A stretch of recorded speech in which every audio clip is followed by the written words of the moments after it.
Welcome to Psilocybin Says, Steve. Unfortunately, Courtney couldn't be here. We had a sick kid, and she and I have been such a team in all this, and it's been really wonderful working the podcast with her. And I gather that you have a similar experience with your wife as well as founder of the church? Yeah. First, tell me, how many babies do you have? How old are they? I have 4 in total, 2 from previous marriages and 2 from with Courtney. And they're 19, 12. Theo is 5, and Ananda is 18 months, 17 months. Oh, you are busy. Yeah, we're busy. What about you? You got kids, right? Yeah, so we have 4 babies, but we're on the other end of the spectrum. Yeah, we're not quite in the blender like you. Our youngest is 22, and then they go up to 27. But yeah, 4 of them. And so yeah, Sarah and I, we started doing psychedelics in 2017, January of 17, and I came up with the idea, the vision of starting a church, and Sarah's just a great implementer of all ideas, and so she's been dotting I's and crossing T's. Yeah, maybe we can talk a little bit about that dynamic. It's been really powerful for us. I'm curious, does that contribute to the culture or the perception of your church, do you feel, being in partnership with your wife around it? Yeah, absolutely. I'd love to get into the who's coming to your church, the kind of person. For us, we get a diversity, but I thought it would be younger and hipper. So, what we really get, maybe it's because Sarah and I are older, but we get, median age is probably about our age. And these are pretty quiet, to themselves, nerdy people that, and it makes sense, I guess, as I look back. It's people who just want to try psilocybin and maybe are a little bolder in life. They'll just do it. And so I think we're tending to get people who they like the protection of a church. They like the community aspect. And we just couldn't be more pleased with the community we're building. It's a lot of people who like having quiet one-on-one conversations. Well, that's really what a church is all about anyway, right? The community aspect. And that's what I've been really pleasantly surprised with, is how rapidly the community is growing, even without the sacrament necessarily, right? Yeah. And seeing how that really supports people in their growth. I was even surprised back in Jamaica how many, quite honestly, we had a lot of senior citizens come down, people in their late 60s, 70s. And I think what you're touching on, the courage that maybe comes with life experience, right, and taking the risk, not worrying about the stigma and the legal ramifications, etc. I have found more mature populations are more mature in their approach to the experience, which seems to fit well within this kind of container. And we're starting to get some 20-somethings in the church. It's not that they're not sincere by any means, but there is a much more recreational approach. I'm interested to know the folks that are coming into your church. Is this primarily coming in for a spiritual experience, or is there a lot of attempt to recover from trauma or, relief from depression, anxiety, or is it directly the spiritual aspect that they're coming for? Yeah, I would say not so much the spiritual. Okay. I think that they're coming in, like you say, to heal. They're coming in for community. Because we started in Salt Lake City, I am Mormon, or we're getting a lot of people who've left that religion. So a very structured, formal, demanding religion where you really are stripped of your autonomy. And so what we're getting a lot of older people who they've hit a point in life and they're like, I just think there should be more. And so they like what it is we're throwing out to the world, or they've read about us, heard about us, something like that. And then they look, then because once you leave Mormonism, you typically don't go to another religion. You're just like, to hell with it all. And, don't believe in God or anything. And a lot of people have the pathway I have where they feel the community, and then they start to redefine worship. And so for me, I think you're familiar with one tenet, which is you can commune directly with the divine and receive guidance. And so that being the case, I think we don't need dogma and hierarchy, right? Yes. You and the divine can figure things out. And so I think people start to do that, and they start to redefine worship. And the way I define it is connecting with myself, others, and the universe. And so I think through those connections, through the healing, a lot of people, it's kind of fun to watch. They do start thinking more about the divine, about what is out there beyond the normal. Yeah, I mean, I don't have a problem with people coming in for healing, because that, like you're saying, I think generally serves as a pathway towards the spiritual experience, right? Which in my perception, that's where the healing comes from anyway, is this reconnecting with the self, reconnecting with the divine. I loved in the article, you're allergic to dogma quote. And I just felt reading that there were so many things that you and I had in common in terms of perspective and even upbringing. I was brought up Catholic, not Mormon, which isn't quite as culty, but it's still a fucking cult. Let's be real here. Well, because it's a centuries old cult. But yeah, in ceremonies out here, it just must be so aggravating for other people, because it's always Mormons and Catholics just talking about the trauma that we carry, Yeah, I've worked with a lot of Mormons too. That was a surprise to me in Jamaica, how many Mormons came to Jamaica specifically to get over their religious trauma, which is a bigger societal issue that I look forward to us addressing really up front as a culture. Yeah.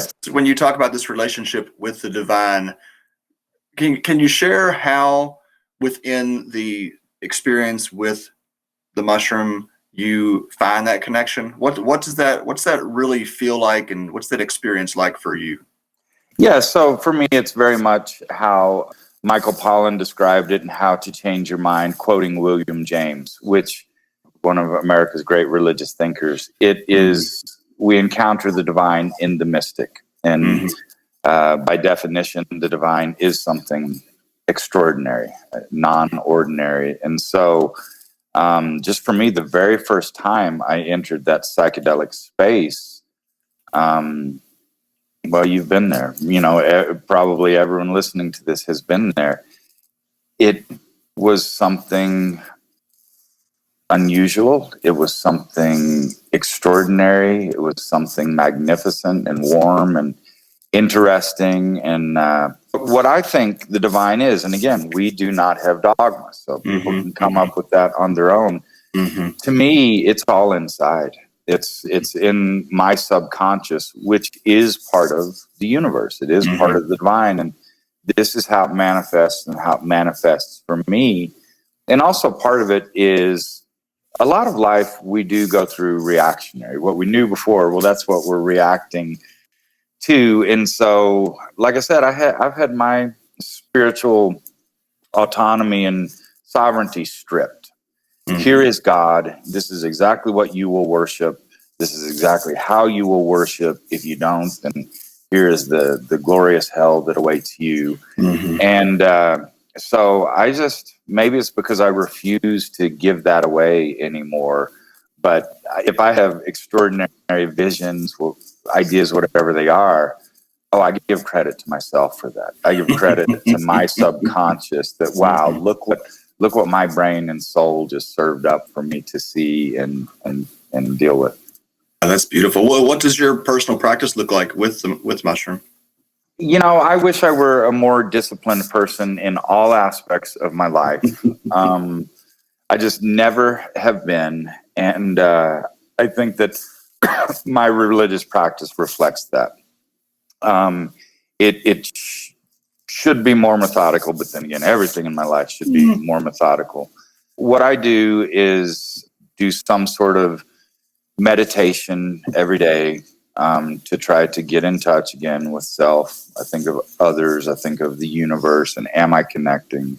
Then I believe in putting it into practice. So, if I've come up with things for myself, okay, how can I work on those? And then if I've had thoughts of others, how do I reach out to those people and connect with them? So I want it to, for me, it's a real hands-on sort of thing. And then in terms of the sacrament itself, I really don't take mushrooms that often anymore. Once every 2 months, something like that. Because what I'm finding is I'm able to enter that mystic space, that other space, in new and different ways, including just wonderful conversations where, I just kind of get that feeling, I get that buzz going, and all of a sudden the conversation is just headed in extraordinary directions. And I realize, oh my gosh, I'm kind of entering the mystic with this person. Well, isn't that one of the beautiful things about the working with the sacrament is that it shows you, or it grants us this experience and helps us to, I guess, get that touch point so that we can enter back in through other ways. It doesn't always have to be just through the mushroom. Right. But what a powerful portal it is, and seems to be the oldest doorway, if you will, that humanity has in accessing this mystical state. I'll definitely share the article in a link through the podcast, but I wonder if you want to share with our listeners just a little bit about how you came to the mushroom. You have a fascinating story coming from the government. Right. I was a state representative and then a state senator for 8 years. Okay, so 16 years in the Utah legislature. Wow. And then now the founder of a psychedelic church. It's just really, really unique. Of course, there are a lot of folks who are working through addiction issues within the psychedelic community. So, I don't know if you want to share that maybe with some of our listeners who aren't familiar with your story so far. Yeah, sure. So I just had a mudded childhood. My brother committed suicide when I was 6. My parents just completely hated each other. And, it was kind of a fraught situation. And then we joined Mormonism when I was 10. And there were some good things that came of that. Good, sincere adults who cared about me and my brother. Good activities. But I think that really ended up just completely stifling so much of my development.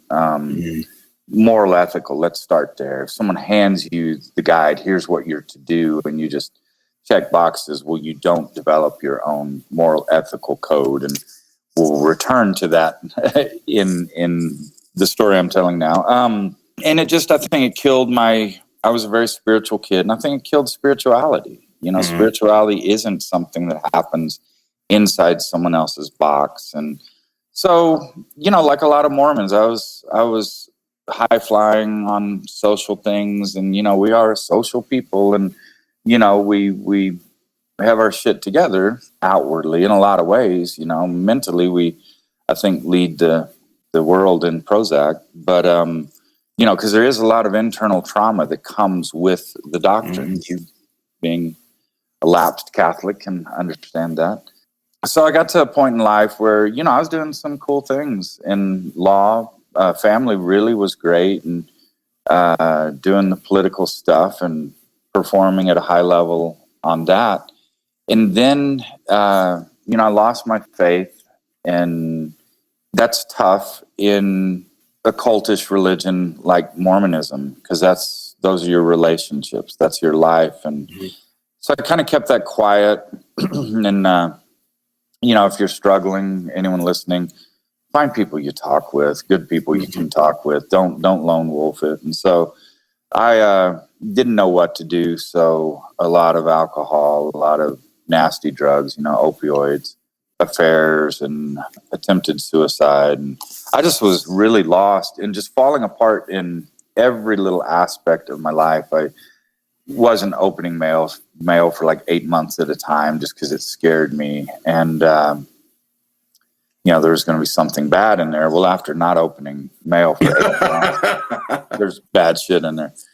And so then, managed to get out of the legislature without public scandal, because there could have easily been several by that point. I mean, I really was just absolutely falling apart at everything other than politics, because politics, being in the state Senate, it's its own fiction, and it's a heck of a fiction. And what a fun game, And so I dug into that, and just everything else was falling apart. But on that stage, I was performing, and I was drunk and or stoned every single day the last 3-4 years I was in there. But you can mask, you really can mask. And so I got out in 16, and so January of 17, right when the legislature would have been starting, my wife and I went to Amsterdam. She had a conference that always would be that same week,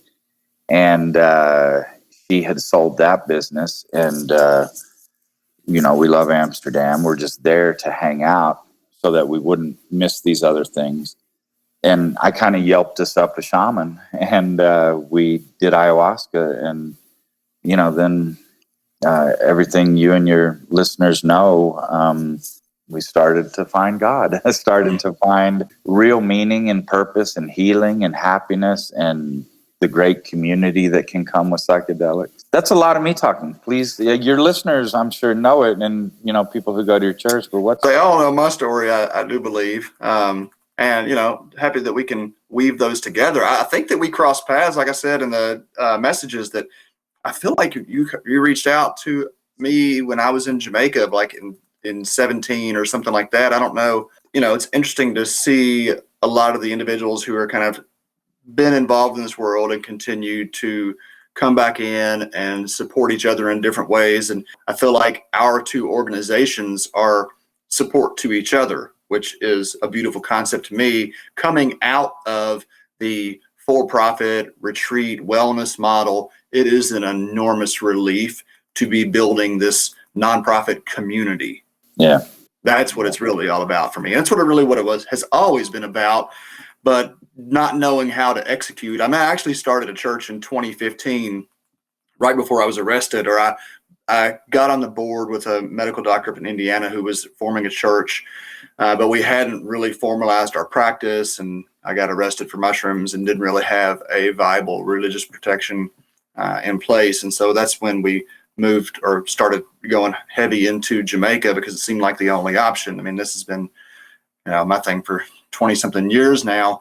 But what is, again, I keep coming back to more and more these days, is the power of community. You said in the text, I think in the Rolling Stone article, said something like community, the real medicine is community, or something like that. And I guess, can you share how you see that play out? Because that's something I'm really trying to impress on people when they come into Sanctuary and want to be a part. So many people are coming in because they just want access to healing. But what I try to help them understand from go is that the real healing is going to come through the community. So how are you seeing that play out within your community? Yeah. So I tell the story when I was in 5th grade. I was a crossing guard on this one corner, and I would just stand there and cry. And, I'd wait. If students were coming, I'd dry my tears. Hey, how are you? Get them across the street. Then I'd just sob. I mean, because I was so lost. And a lot of that is, I think I wasn't processing anymore at that point, because I'd found the truth. I had all the answers, right? At 10 years old, I had all the answers. So, and all those answers suggested I was wrong and everything was wrong. But, so I just have spent a lot of my life feeling very alone. And, someone Instagram diagnosed me, a month ago as having attachment issues. And we might want to come back to that. That's kind of funny, but how that happened. But it's community. What I tell people is, don't let the mushrooms confuse you. It's really not about the mushrooms. It's about community, but it's about connection. And yes, oh my gosh, that sacrament can really help you connect. And it can be so helpful for a community, just like the beautiful mycelium. Mm-hmm. So our first ceremony, there was a lot wrong with that. How we should have canceled it. It was cold, it was rainy, and people just really showing up. Yo, hook me up, bro. And because I didn't have in place the right procedures, and sure, here were mushrooms. They wanted to do mushrooms, and so that was a younger crowd, and it was hey, I need to score some shrooms, and that whole thing scared me, made me take some huge steps back. That I'm not a drug dealer. I don't want to be a drug dealer and hook people up with mushrooms. This is completely not what I want, and so we don't give out the sacrament. What I've kind of reached a point where I think the more that we do as a church, the more that the Divine Assembly formally does, the less people will do. So it's a platform, and it makes it confusing and tricky for some folks. They're like, okay, when's an activity? And I'm like, okay, well, here's some activity. When can I get the mushrooms? Well, you don't through us, but we do these non-sacrament activities, all sorts of gatherings. Come meet some people, and then you'll meet growers, you'll meet guides, you'll meet, and where I am is, I think the best guide for newbies is someone who knows a fair amount and really loves them and will hold them. And I think a lot of the OGs just want to eat me alive when I say that.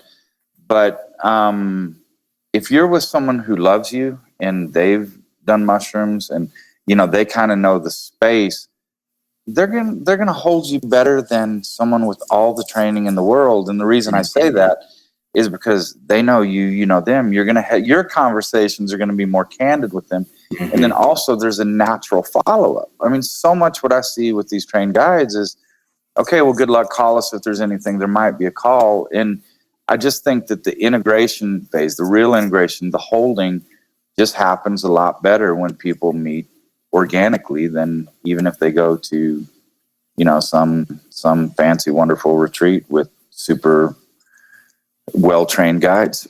I fucking love everything you're saying, honest to God. I mean, we operate a little differently. We do provide sacrament. That's how we feel like is the best to manage the diversion issue and keep kind of some of those protections in place. But I totally understand why you do it the way you do, and I think it's completely valid. I also run into this issue where people are just looking for a hookup, and that is not what this is about at all. And then this is going to be, I think, such an evolving conversation as psychedelics become more embedded into our culture, is what you're talking about in terms of integration and the relationship that you have with the facilitator.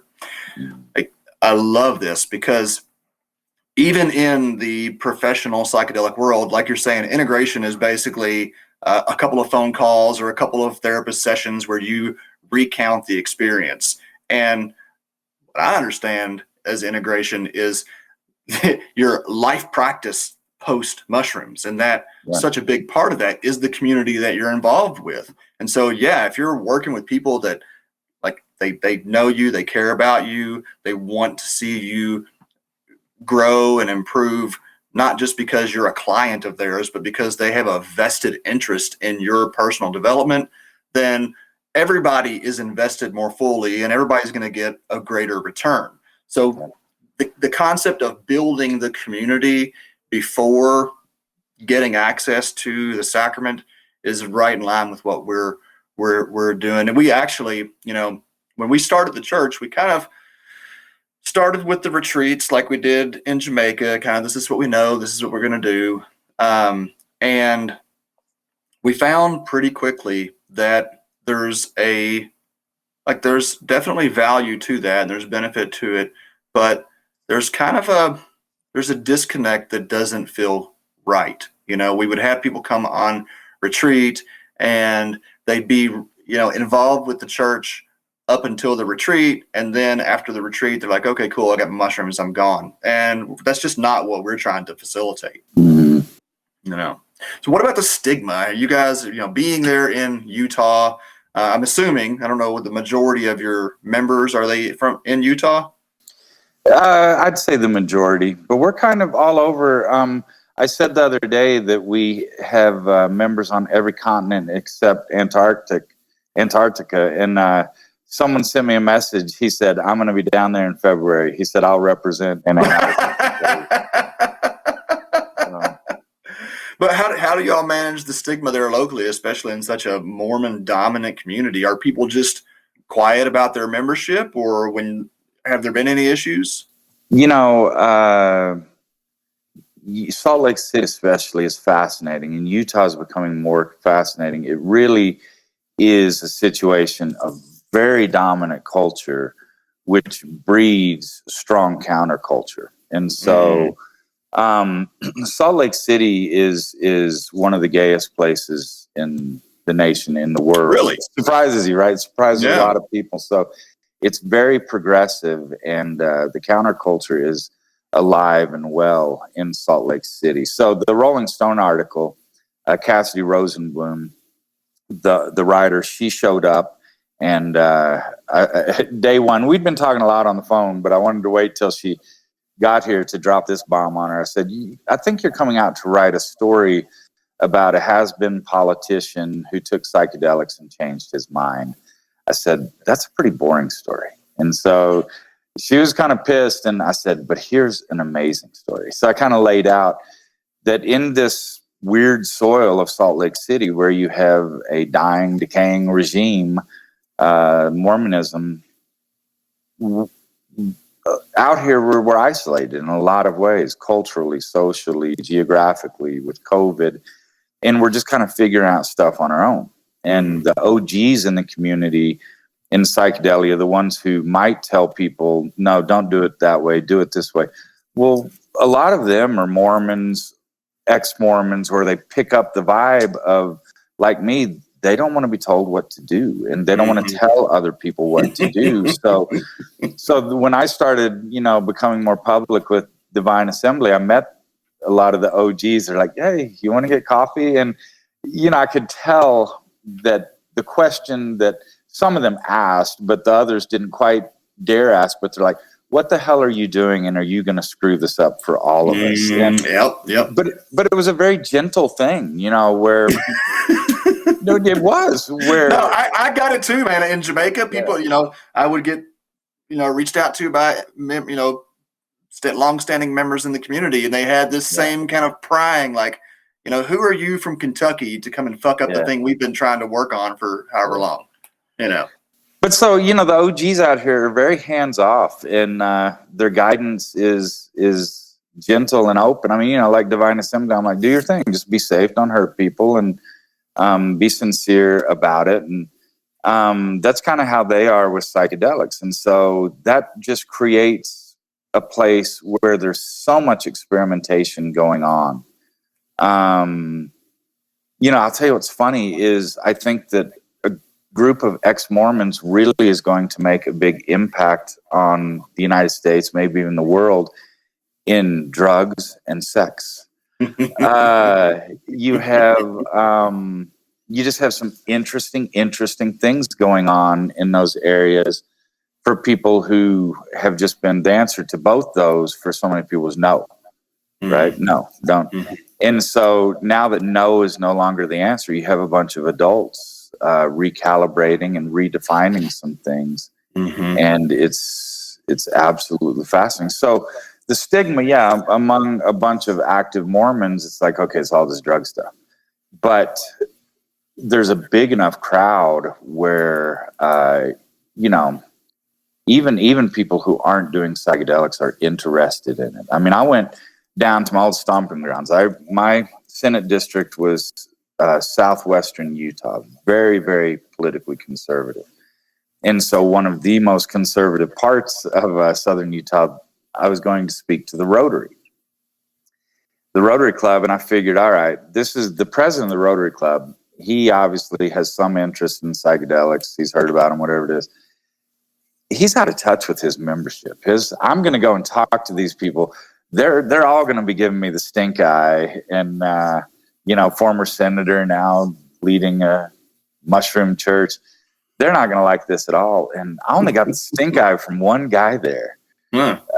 He's a pretty prominent leader in the Mormon church down there. But, even during the meeting, people just being very open, a therapist, an MD, just talking about how wonderful they are. And then afterwards, people just kind of bearing testimony of experiences they had or that loved ones have had. And so, the world has massively changed in the last, I think, even just 5 years. So I think, it's just going to be, especially when the people in white lab coats, when we get this rescheduled, and that won't take too long. Wow, it's that meeting with the Rotary Club just tells me it's over. I mean, there's still a lot of work to do, but it's over. I mean, the dam has broken. So talk about that rescheduling. You think that's on the horizon? That's one of the things what do you imagine being a timeline for something like that? Because to me, it seems like something that would take, another 10 years. If cannabis is still Schedule 1. Cannabis is the devil's lettuce, right? I mean, everything was thrown at stigmatizing cannabis. So it's just the weirdest thing, even though it's legal in 33, 34 states to some degree, there's still the stigma around it. And, it's just so sticky. So cannabis people are like, can you start a cannabis church? I'm like, that's fraud. I think that's a loser. And they're like, well, that's more legal than. I'm like, yeah, I'm just telling you. Isn't that weird though? Yeah. Isn't that? I've thought about that too. And cannabis has a more visible religious history in modern times. It's really kind of. I was thinking about this yesterday. Matter of fact, we in Kentucky, we're still fully illegal, but you can go get the Delta 8 and Delta 9 THC. It's like, when the fuck are we going to wake up and realize you can get the Franken-cannabinoid, Delta 8, but not. Well, it also speaks to this dogma, which I love that this is a big part of our conversation, because dogma within the psychedelic community is I think still very prominent. But the fact that anytime you create a law, you are inevitably going to create outlaws. That's just what's going to happen. So the more we try to clamp down on people's behavior, then the more they're going to squeeze out the cracks and behave in ways that are even more extreme. Like, what do you think is going to come out of this abortion ruling over the next year? So what in terms of the dogma within the psychedelic community, this is something that I have experienced quite a bit, and suspect that we will even more, because it seems to me, just logically, that the psychedelic churches are going to be significant disruptors to the established medical model around psychedelics. And I wonder how can we, work together to help benefit everyone without, polarizing the two different perspectives.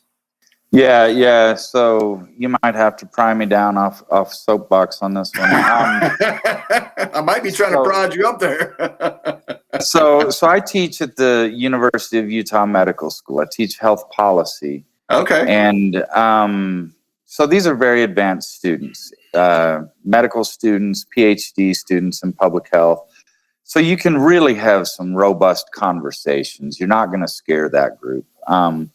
We've lost the ability to talk about a lot of things in academia, which is kind of a shame. But so with that group, of course, one of our classes is going to be on psychedelia. And I talk about how in the first time in human history, we can really talk about a cure for depression rather than just treatments for depression. And I say, what do we do as public health professionals? That's the division I teach in.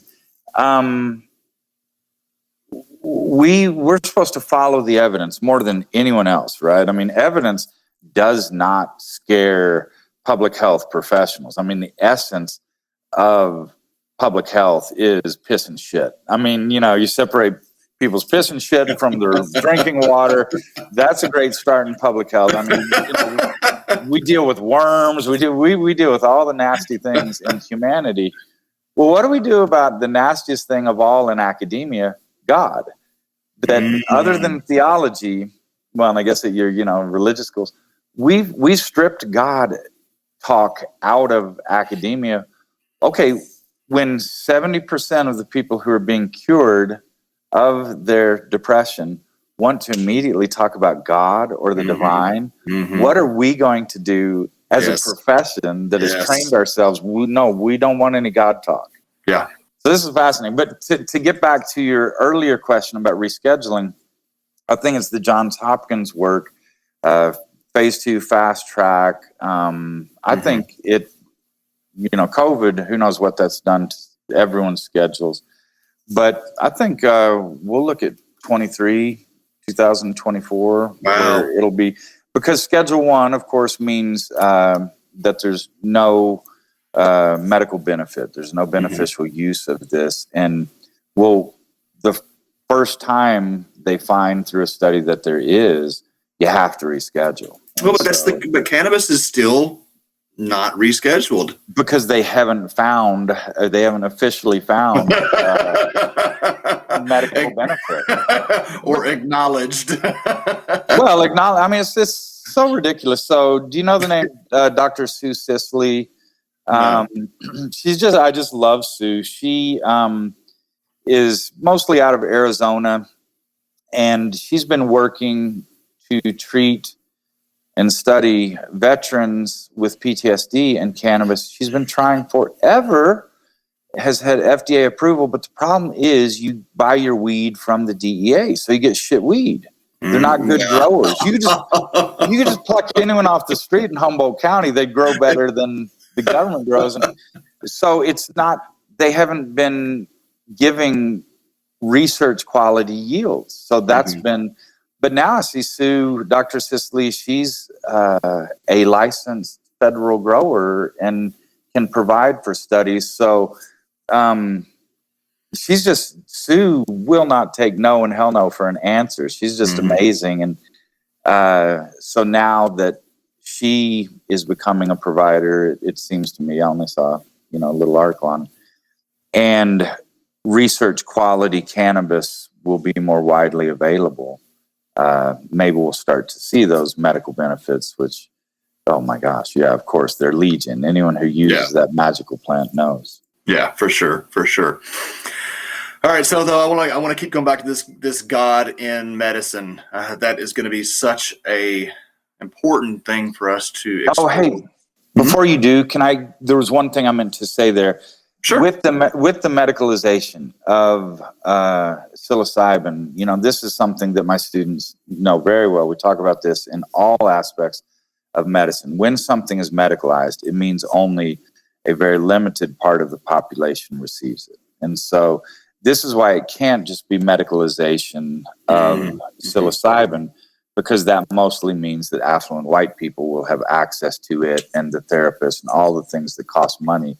And this is a reason why it is so important that religion is there too, because religion is for the masses, and that is something that everyone can use it as a sacrament, use it to worship.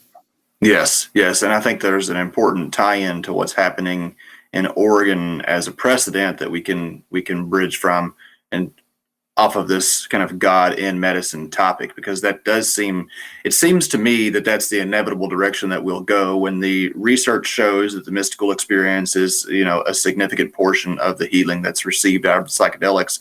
Like you said, they come out of this wanting to talk about God in terms of their depression and their healing. So how are we going to be able to dovetail these two together?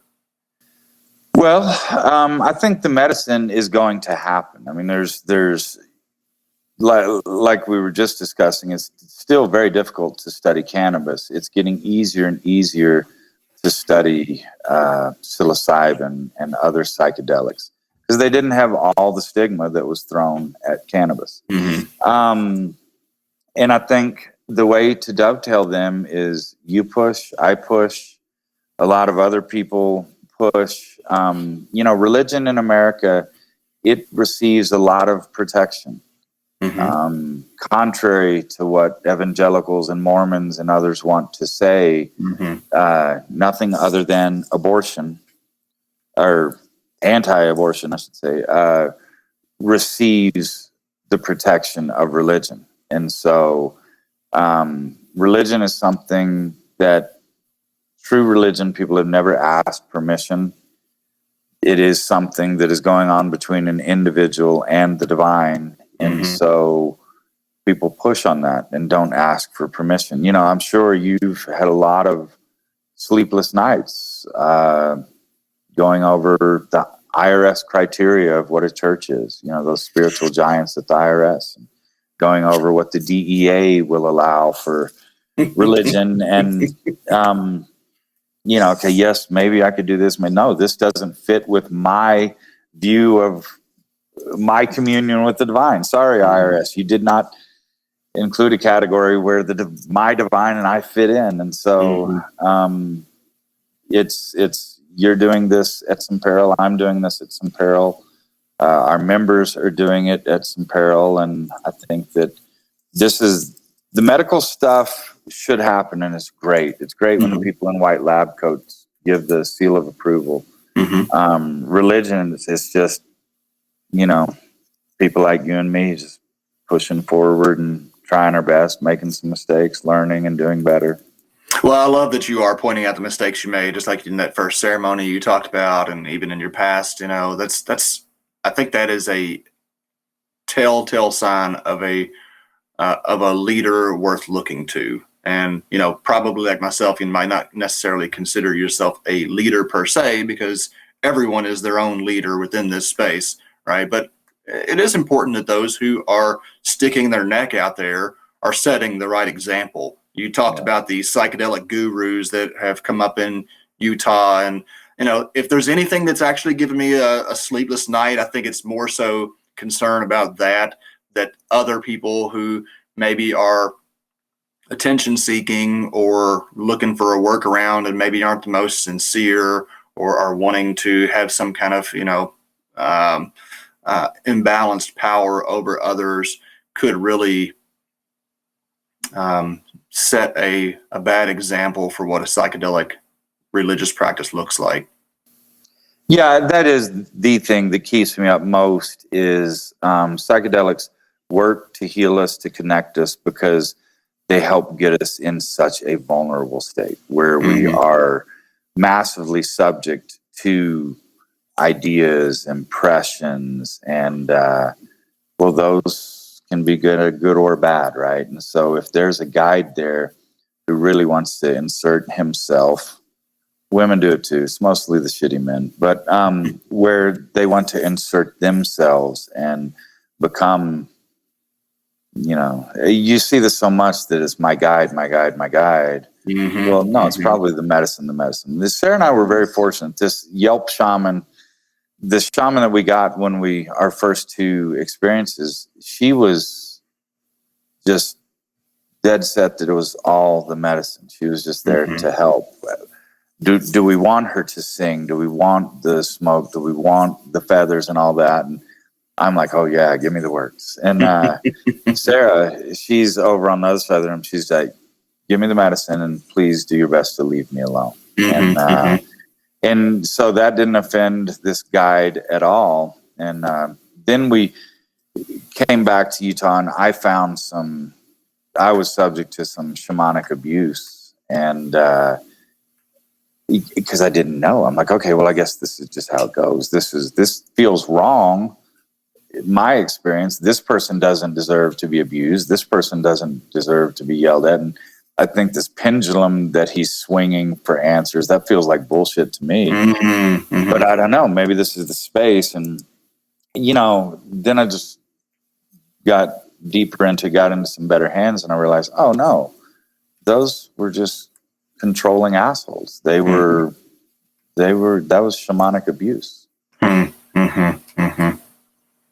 Now, I went into this world thinking that psychedelics dismantled the ego, and that, the majority of people who were working with the medicine were, had the right intentions and kind of best practices, and which is to let the medicine do the work and get out of the way of it. And have sadly found that to not be the case. And even myself, there have been times when I have found, like, Eric, get your fucking ego in check, buddy. This is not about you. Yeah. I have a big personality. I can take up a lot of space if I'm not hyper aware of it.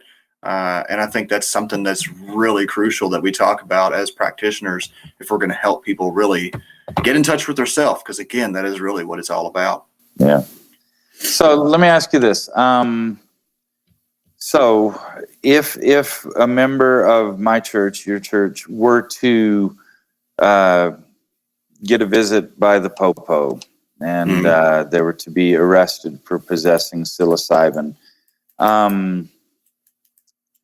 now, obviously, if they didn't want to bake a cake, provide flowers for a gay wedding, they'd say religion, and cops would go, okay, God is hate. We get that.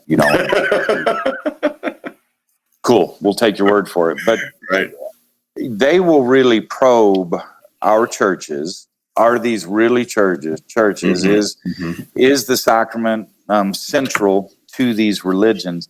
Then they'll also look to the individual member. Is this something sincere? Are these sincerely held religious beliefs, or is this person just trying to get around drug laws? What do you do? What do you counsel your members? How do you direct your members in terms of showing I love what you're doing with the church. I, a while back, went through everything, on the internet and all that, and I love what you're doing. But your members, what are they doing to show that this is central to their beliefs? Oh, wow. So one of the things that I have struggled with is wanting to create a non-dogmatic, non-hierarchical organization that still provides protection under the same or a similar format as the standard religious practices. And so in that, we make it known to our members that being a member of the church doesn't necessarily protect you from your personal possession. Now, it very well could, particularly if you're in an RFRA state where that's upheld a little more stringently, then there is much more of a likelihood. And if you are a member who has been engaged with our community and we know that you're sincere, if you go to court, I got your back. I'm going to stand up and speak on your behalf. We have a lot of events that are not sacrament related. Every Sunday we're on like our 66th or something Sunday service on Zoom, and awesome. we record those, right? So that if anybody ever comes down and says you're not sincere, like if we're not sincere, then tell me why the fuck we're going every Sunday and having a 2-hour conversation about our experience with the sacrament, So we really try to back up everything we can with as much evidence as possible if that day ever comes. And then what we're working on now, because we do want to provide real-time, real-world protection for people where they are in their home. We this week just finished our first 8-week cleric training course. And so everybody that's been through that cleric training course, is well documented in their knowledge and sincerity and their personal practice. And they are also authorized by the church to be sitters under the church, right? Under the protection of the church. Okay. Those who have the desire and seem like really very sincere and good candidates for long-time facilitator roles, we are launching our minister training program in September.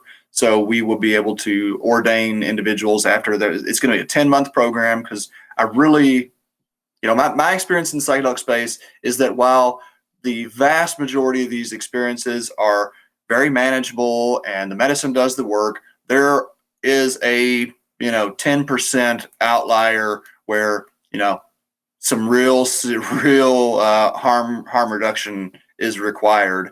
Yeah.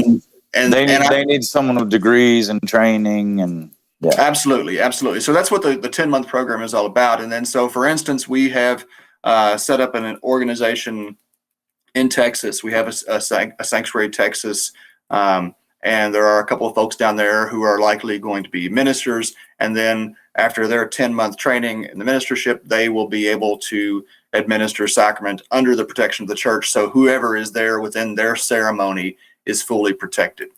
I'm trying to conceive of a way, and I see it. I know that there's a way to do it, and I've kind of got it all worked out on paper.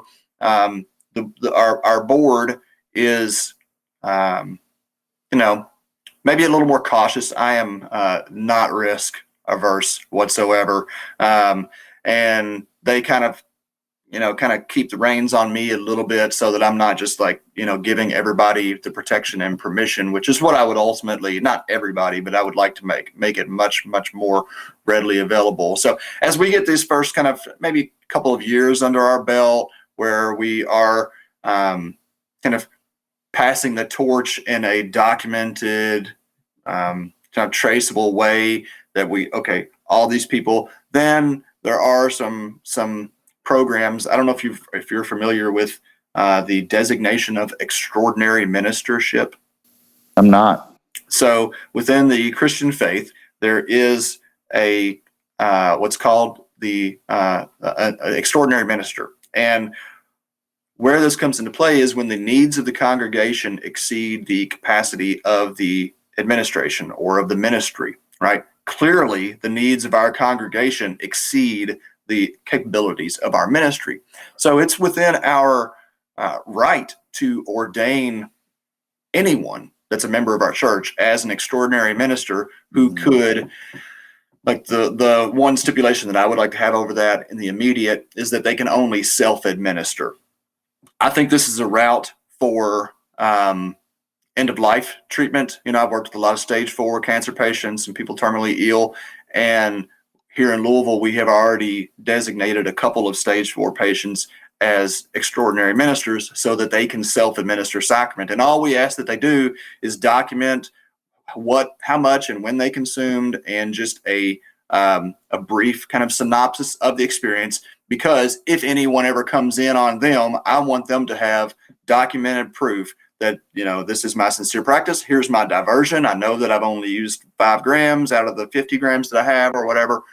So I love this kind of game. I mean, it is a game and it's not a game. I mean, this is very fucking serious. This has been my spiritual practice for a very long time, but it is a kind of a game figuring out how to use the existing model and apply it so that there's protection for this thing that otherwise, could put you behind bars. Yeah. Well, and again, if you're making cakes, if you're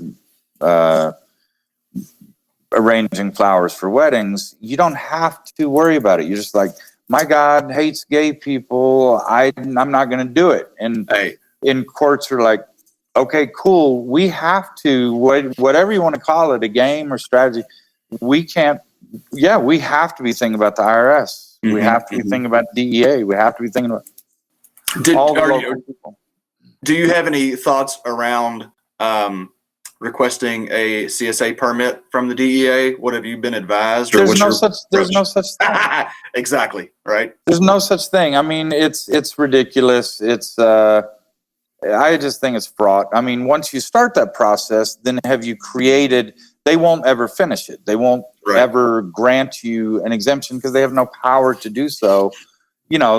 The 2 they've granted, well, they lost court cases, right? Right. And so, beat their ass in court, and then they'll give you an exemption. And so, I think even starting down that dead end process, then do they have a failure to exhaust administrative remedies claim against you? No, we're in process. Court, you can't address this yet. So, no, I think there's nothing there. I think that's ridiculous. No, I agree, and it's going to eventually be revealed as just a big scare tactic, and we stated plain on our website, we are not applying for a permit to practice our religion. And anybody that comes at us, we're going to sue you for damages. You can also, you can sue the arresting officer for damages if you win in court. So it's a very interesting kind of landscape to be in. Have you been involved at all within the Oregon movement initiatives? Yeah, I've talked with some people. They've called up wanting to discuss what we're doing. Do I have any thoughts on this or that? God bless Oregon. I think it's wonderful what they're doing. And, I assume you're talking about their bit about, so I forget the name of the individual. I've talked with him several times. Who's John Dennis, probably. There you go. Mm-hmm. I think he's clearly trying to do something right and good and helpful. So I try not to shit on people when I haven't done near the work he's done in Oregon, thinking about Oregon and all of that. I do have issues like you're saying. You're not going to ask government for permission to practice religion. I'm not going to ask government. And so to any degree that you say, if you do these 10 things, we will recognize you as a religion. Well, what if the divine and what if we don't fit your 10? Your committee came up with 10 things that represent all Judeo-Christian religions, and yes, some tweaks for entheogenic religions. I just don't think that there could be a list that fits. I mean, even, you're working on some clergy, some hierarchy, and some teachings. And, those are the things, I'm sure, in putting some of your things together, you've looked at the IRS indicia of this is a church. And, you check a lot more boxes on that list than I do. And again, that probably has to do with my religious background. Well, it probably has to do with my wife. Her parents are both attorneys, and she was arrested with me, and she is not interested in being arrested again. Yeah, and you've been clipped. I haven't. So you wore the jumpsuit. I haven't, and that might have something to do with it. But it's just that is now. It seems like the Supreme Court is just gutting the concept more and more, but the First Amendment says that we do not have the establishment of religion. Well, to the degree government says these are the things that we will recognize in religion, well, they're establishing a religion. Ones that meet these criteria, check. These, no matter how sincere you are, no matter how unique and innovative they are. I mean, I look at what we're doing, and we would have a tough time in court on some of these things. Why don't you have a hierarchy? Why don't you? How can you do this as a religion? Well, religion is dying in this country, and people want to customize everything. And so I think a religion based on personal revelation, personal communion, what could be more religious than that? And also, I think it just fits our times really well. Yes. Now, what I tell my members, and I bet 9 out of 10 don't do it, is if you're arrested, you're going to do time, not me. And so you're the one risking this.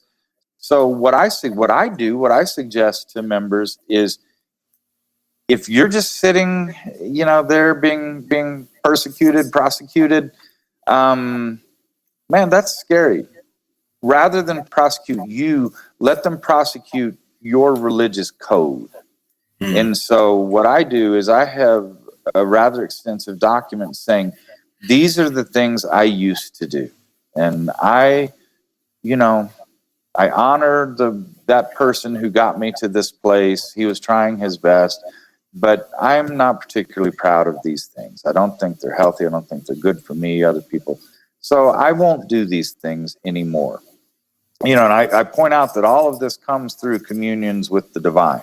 And this is what the divine and I have worked out. These are things that I haven't been doing, but I sure do think they'd be good for me and others, for the universe. So I'm going to do these things. And here's how I might do them. Here's how I won't do them. So if I'm ever prosecuted, that will come in, and there are going to be people in that jury box going, hats off, brother. Appreciate your attempts on this. It sounds like you're much better off now. People around you are better off for your journey than they were before you found this sacrament. And no fucking way am I going to go to prison with that list. We'll see. Now you flash forward in the movie where I'm doing life in prison. Well, you certainly have put your neck out there, but I don't know. I think that, like you said, the times are changing. We have substantial enough historical and personal evidence that this is, and even medical evidence that this is a spiritual experience. And so it's going to be hard to take that away from it, I do believe. And I think that we're going to see the therapeutic medical community converting in many ways to some form of spirituality. Yeah. I mean, I perceive spirituality as an energetic experience. I perceive it more so as a quantum kind of experience than I'm okay with the word mystical, but certainly more than a psychological experience. My relationship with my creator is not, it's not a psychological thing. It's a energetic, intangible almost experience. Well, it's like with my bright medical PhD students. What do we do when the people who are being cured are talking about spirituality and religion? Do we assume, oh, they're just making shit up? We're not supposed to do that. Well, I mean, that's where I think the quantum sciences, physics is actually going to become a support here. In working with the sacrament and working with individuals in that space, I have never, and don't believe I ever would call myself a shaman per se, but I certainly have experienced phenomena that the only understanding I've been able to find is through these abstract sciences, and it's stuff that's really hard to put into words. But, when you have an experience with someone and then for the next 3 months, you find yourself psychically communicating with them at a distance, is that quantum entanglement? It sure seems like it to me. Yeah. The experiences of, shamanic cultures purging for the people that they are working for, and having experienced that myself, my understanding of that has been a transfer of electromagnetic energy, not some kind of psychic experience, but a very real science-based, provable phenomena that we just are only beginning to develop the ability to measure. Yeah. Yeah, and I take it on a more simple level even.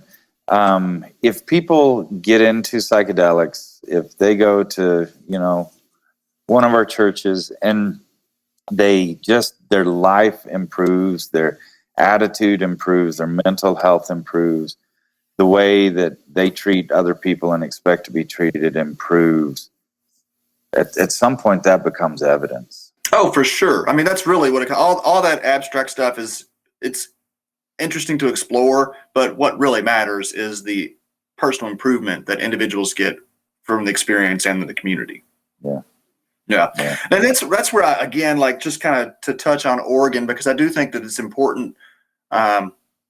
There's value in us chiming in on this, because what Oregon has done, and John Dennis has done amazing work. He's really done a lot to try to move forward the religious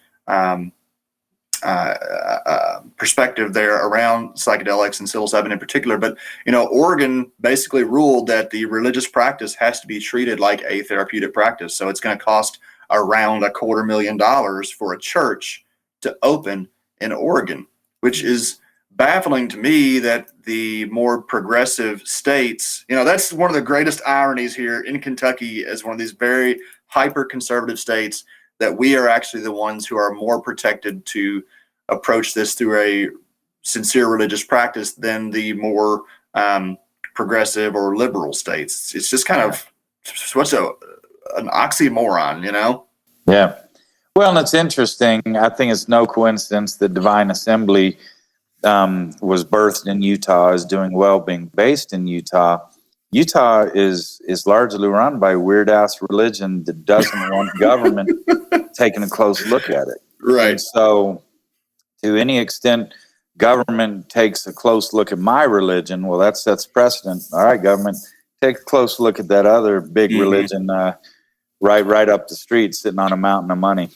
Yeah, well, I mean, I've been saying that about the Catholic Church, and people talk about, and am I afraid, or the legal repercussions, and it's like the Catholic Church has been raping little boys for how long, and just shuffling priests around, with almost no repercussions. So I dare somebody to come talk to me about my mushroom use that I do in the quiet of my home, where I don't bother anybody else. Yeah. But how do we keep these psychedelic religions, or the spiritual practice around psychedelics, how do we help prevent that from becoming, in 50 years or 100 years, more of the same kind of cultish, dogmatic practice? We have multiple ex-Mormons as members of our church, but one in particular who is suing the Mormon Church has told me that he is going to send me an extensive document on how not to become a cult. And I want to take that to heart, because I would love to see sanctuary last for 100 or 500 years.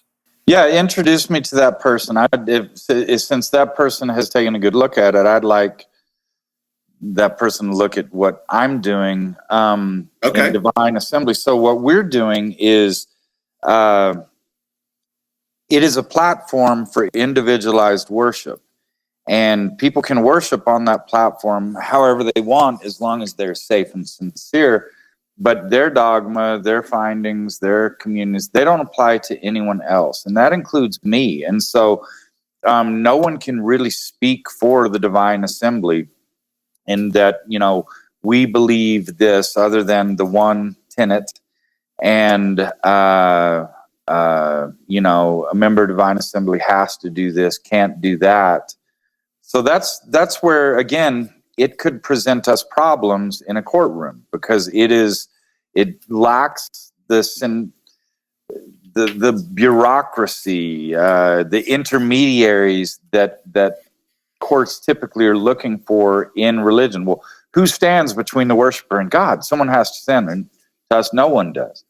And that's our attempt, is just as we created it, just making it to where no one should stand on that platform and tell others what to do. And, given that looseness, if someone stands on we don't certify, we don't decertify. I think that certification, it creates problems, because people let their guard down. Okay, well, this person's certified by the church, must be safe. And so often we see that people are not safe. So if we don't certify, we can't decertify. Well, what do we do when someone's up on the platform saying, I have received a vision, everyone in the Divine Assembly, this is what you should do? What do we do? I don't know. I'll end that with a question, because I don't have the answer. What do we do? Right. I don't know. Yeah, I mean, that's kind of the exciting thing about where we're at here, is exploring so much new territory. And these are questions that, we consider as well. I agree that licensure certifications can give a false sense of security, and can provide a false sense of authority for people to, run rampant with that. And that's probably my biggest question that I don't have an answer to, is, like, let's just assume that sanctuary lasts until I'm dead and gone. Then how do we prevent it from becoming just another whatever Catholic Church, or, I think that what you're saying around this, maintaining this direct experience, is like, that's central. But even within that, as an organization, I think there's a potential for hijacking. I mean, that's what happened with all the religions, right? Jesus was not a cult leader. Yeah. but there are how many cults based off of him? I would love this conversation. I'm really enjoying. I think it would be fun. Let's pull together 10, 20, 30, a weekend or something and just talk about these issues, because we've read the same documents, we've read the same court cases, the same directives, and are coming up with different approaches. It would really be nice to sit down and compare notes, a bunch of us. Oh, I'm all for it. Do you know of any other psilocybin churches that are maybe not as public who are trying to gain momentum? Right now, I know of a couple who are very small, low key, underground. But yeah, to see a almost a convention of sacred mushroom practitioners would be amazing. So let me point out, I didn't bring a cord and my battery's low. So if we cut off, then the divine wanted us to. Yeah, I do. I mean, part of the OGs that I'm saying in this area, there are a lot of churches, if you want to call them that, and sometimes they call themselves that have been operating for a while, are operating underground, and they have their own beliefs and practices, safety protocols, and it'd just be fun to kind of organize and to destigmatize. It would help to point out there are hundreds, thousands of entheogenic churches. I think that would be very valuable to bring out. Go ahead. No, I was going to say I'd be more than happy to try to figure out how we could coordinate something like that. I'll tell you what's interesting. Just this past week, I think the attention of our Revival Festival, we do a 3-day festival every year, and the Rolling Stone article just last week popped up, Divine Assembly of Tennessee, Divine Assembly of Texas, and I don't really know who's doing it. And so I'm like, oh, okay. It's like, because that's what I've said is here's a platform, build on it. Yeah. And I like the creativity of the masses, but part of me is like, oh shit, what if this is culty? What if this is this or that? And so, my take is I kind of want to see where it goes. And so I view the Divine Assembly more than like the Baptist Church, Presbyterian Church, whatever. I do kind of consider maybe on the level of a religion built upon the idea of individuals commune with the divine. That's how every religion is started, right? Is one person communes with the divine, then they say, you got to do exactly what the divine told me. And so, TDA members, I think, have as much power as founders of other religions. They have the freedom to really commune and receive guidance and direction. And I kind of think that's where I want to be, is even though it makes me nervous, what will people build on this platform? No, it's amazing to think what could come out of it, with sincere, conscientious practitioners. But yeah, I can totally, that's kind of the thing that has caused me the most reservation, is just not knowing what other people would do with this thing, and knowing that I have absolutely seen, individuals in the therapeutic world who have ill intent and want to use this as a way to gain popularity or, be the next cool guy, and I am so I resisted being a public presence for my farm. I had a mushroom farm in 2009, and it was pretty well known in the tri-state area, and I did everything I could to keep my face out of it. And I did that for a long time with Myco, and then it just kind of like was inevitable that you get pushed to the front. And so with Sanctuary, I am grateful that we already have such a growing group of folks who can be representatives of the church, because this is again, it's a community. That's where the healing is. That's who it is. But man, you introduce a lot more variables when you start putting it in the hands of, anybody else. Yeah. And so, the name is starting to, Divine Assembly, TDA, it is starting to gain some traction out there. And so for anyone to grab it and say, I am TDA in this area, it's nerve-wracking. But if I really say we don't have hierarchy, well, then I can't Yeah. I don't get to say not you. Yeah. We don't certify, but not you. Yeah. I'm interested in how you're approaching harm reduction and dosing. When you've got people who are maybe in Tennessee or whatever, and you can't be any kind of oversight over how they're taking care of people or how they're dosing themselves or others. Like, do you provide advice around that, or? Yeah, you look at our website, and does anyone read our website? But we have extensive language on safety, on legal safety. So I think our verbiage is good. Do people follow it? Some yes, some no. What we try to get out there again is know the people who you're journeying with, because anyone can call themselves a guide, and so where we increasingly are pushing people, trying to get them to go, is do the sacrament with people really well, who you trust outside of the medicine arena, because I've just seen too many well-trained guides who they're dangerous. They're scary because it becomes about them, about the control. So we're just trying to do it through messaging, just saying you are on. Take care of yourself. Look out for yourself. Safety is your responsibility. Again, I think with the priests, with other folks, it's like people waive safety. They get a little loose and they get hurt. And so we're just telling people, do it with people watch out for yourself. If something feels wrong, it probably is wrong. If there's any kind of non-consensual touching, report that to the police. We don't want predators. There are predators out in the psychedelic space, and here's how you go after them and shut them down. So we're trying to do it that way through guidance and suggestions. And, I do lose sleep thinking, is this the right way? Well, I lose sleep training people, and there being a level of responsibility that traces back to me for how people perform. When, like you said, and I think there is an enormous value in highlighting this, that everyone's safety is their own responsibility.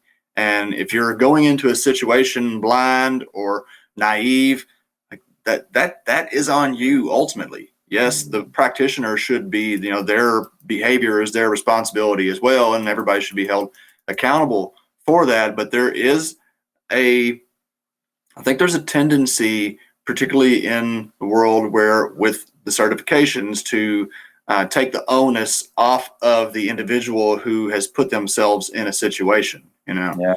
And we see that society-wide, the lawsuits for fucking hot coffee and all the stuff, So I appreciate that you're really putting that responsibility back into the hands of the member themselves. It does make sense to me. What I would love is, again, we talked about getting together, a few of us. I would love to just be in the hot seat with 10, 20 people who have really thought this through, just pressing me. What about this? What about this? What about this situation? My wife would be good at it. Courtney would be good at that. Let's do it, because, this is our best effort.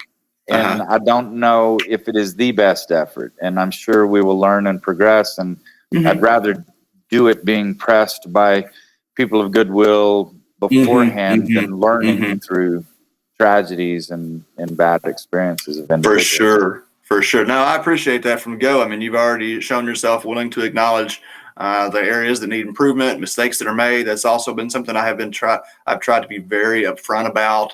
And I think that's what builds trust and helps really keep people accountable and safe. So let's see what we can do in terms of scheduling this little mini summit. And then, a couple of years from now, who knows what it look like. I mean, we are calling our training program a seminary.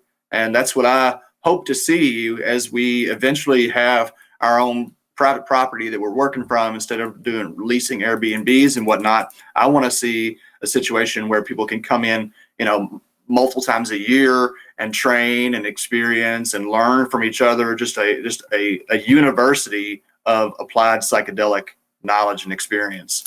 I keep calling it the Hogwarts of psilocybin. That's awesome. And maybe we look at some interfaith since you have that going. Mm-hmm. Yeah, I'm all for it. This excites me so much to think about the collaboration that can occur. Yeah. I mean, again, like Myco, this for-profit thing, there was always this, we're on the island of Jamaica. Oh, here comes Silo Wellness. Oh, here comes Compass, or here comes whatever company coming in, going to take the market share. Fuck that. That's not what psychedelics are about. It's about collaboration, cooperation, and community. That's where the healing comes from. That's where the growth and progress comes from. Yeah, I just can't see Divine Assembly getting to that level of formality in terms of training guides and ministers, but we clearly have people who are looking for it. They're like, come on, Steve, we got to, and that'd be wonderful to have some interfaith thing where I can say, oh man, Eric and Sanctuary, they're doing this, and it's great. We've heard great reports. Go check that out. Yeah, I'd love to. I mean, I'd be happy to share with you our training materials and everything. We're all about transparency. We're going to be financially transparent. Everything is going to be available to the public. So. All right, well, we are at an hour and a half right about. Your computer is about ready to go out, so I don't want to. It is. I'm looking at that diminishing. Steve, it's been a real pleasure, man, and I look forward to ongoing communication. In any way that we can be of help and service to your community, we are very happy to do so. All right, thank you. Blessings, brother. Good conversation. Indeed. All right, till next time. And the beating of the drum.